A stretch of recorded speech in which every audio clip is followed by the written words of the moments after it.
এরপর আমরা গাড়িতে উঠে চলে এসেছি একটা ওই নদী টাইপের কাছে, যদিও খুব একটা ছিল না, অল্প স্বল্প ছিল, তো আমরা নিচে নামিনি, এটা যাওয়ার পথেই।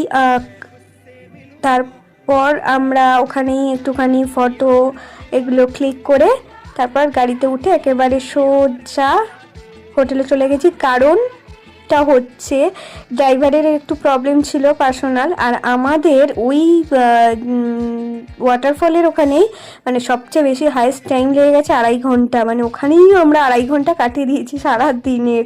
তো সেই জন্যই এখানে খুব তাড়াহুড়ো করে এসে একদম 15 কি 20 মিনিটের সময়ের জন্য এসে ওই যে কটা কেউ ফটো তুলেছে তারপরেই একদম ডাইরেক্ট হোটেল। মানে আমাদের কথা ছিল একটা ওই সিকিমের কেনাকাটি করার জন্য মার্কেট মেনলি, কিন্তু সেখানেও দাঁড়ায়নি। যাই হোক, এটা এখন সন্ধেবেলা সবাই মিলে আমরা এনজয় করছিলাম।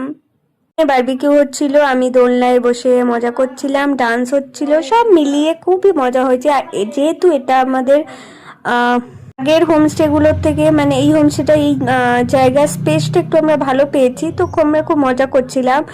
আর এখানে ইনি ছিলেন, যিনি হোমস্টের ওনার ছিলেন, তিনিও আমাদের সাথে খুব ভালো বিহেভিয়ার করেছে, খুব ভালো মিশুকে, মানে খুবই ভালো, আমার তো ভালো লেগেছে।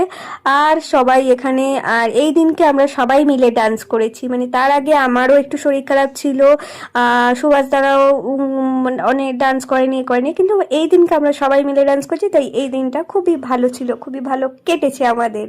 তো জানি না তোমরা ভিডিওতে কত বুঝতে পারছো কিনা, দেখো আমরা সবাই মিলে ডান্স করছি, আর ওনারা স্যারের বউ একটুখানি ওনাদের সাথে একটু কথা বলছিল, ওনারের সাথে এমনি জাস্ট গল্প করছিল। তো যাই হোক, এরকমভাবেই দিনটা কেটেছে, খুব ভালো কেটেছে। টাটা বাই বাই, নেক্সট ব্লগে দেখা হবে।